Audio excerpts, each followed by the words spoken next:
ये वीडियो में रौरा सबके आज हम बतावे जातनी भोजपुरी एक्ट्रेस अक्षरा सिंह और सुपरस्टार पवन सिंह के बारे में कि काहे उ दोनों एक दूसरा से अलग हो गइलन लो।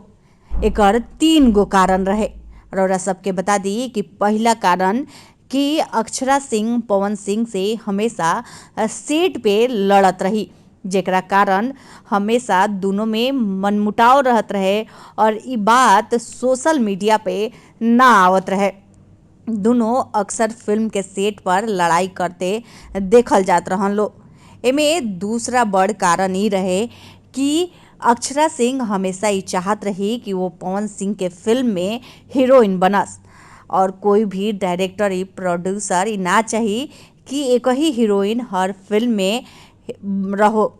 ए कारण पवन सिंह से उनकर हमेशा मनमुटाव रहत रहे। तीसरा बड़ सबसे कारण रहे कि उनकर मम्मी पवन सिंह की मम्मी ना चाहत रही कि अक्षरा सिंह उनका घर के बहू बनस, जेकरा के लेके पवन सिंह और अक्षरा सिंह के बीच में हमेशा विवाद चलत रहे। पवन सिंह की मम्मी ना चाहत रही कि अक्षरा सिंह उनका घर में आवस और दोनों एक दूसरा के साथ रहन लो। यही कारण रहे कि पवन सिंह की मम्मी पवन सिंह के शादी ज्योति सिंह से करवा देली और पवन सिंह अपना मम्मी के बात खूब मानत रहन, ऐसे वो अपन शादी ज्योति सिंह से कर लेली। रौरा सबके बता दी कि भोजपुरी इंडस्ट्री में अक्षरा सिंह 2015 में पवन सिंह के करीब आयल रही। 2015 में दोनों के बीच नज़दीकी बढ़े लगल और अधिकतर फिल्म में दोनों साथ दिखत रहन लो। 2015 और 16 में जितना भी पवन सिंह के फिल्म आई रहे उनमें अक्षरा सिंह नजर आयल रही। दोनों के फिल्म और गाने दर्शक खूब देखत रहन लो और देखते देखते गाना और फिल्म दोनों हिट कर जात रहे।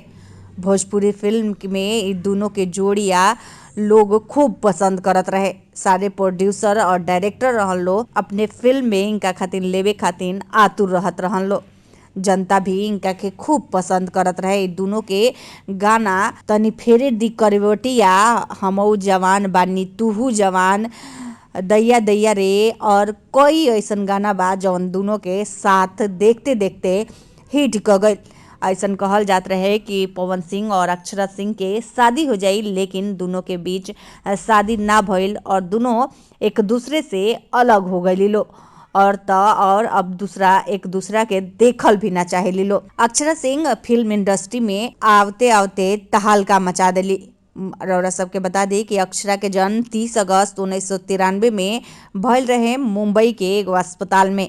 उनकर पिता बिहार के पटना के रहे वाला रहन और अक्षरा सिंह के बचपन पटना में गुजरल। उनकर पिता इंद्रजीत सिंह और माता नीलमिया सिंह दोनों फिल्म इंडस्ट्री से ताल्लुक रखत रही लो। उन दोनों के गाना देखते देखते हिट कर जात रहे। अब यही वजह रहे कि अक्षरा सिंह और पवन सिंह एक दूसरा से अलग हो गइलन लो। अगर रौरा सबके भी कोनो वजह पता बा तो हमरा के कमेंट बॉक्स में जरूर बताइम कि काहे अक्षरा और पवन अलग हो गइलन लो। और भोजपुरी लेटेस्ट न्यूज जौन की हमार चैनल हो ओकरा के सब्सक्राइब कइल ना भूलम। तो रउआ लोग इ लाल बटन दबा के भोजपुरी लेटेस्ट न्यूज के सब्सक्राइब कर ली और इ घंटी भी दबा दी ताकि सबसे पहले रउआ लोग भोजपुरी के वीडियो देख सकी।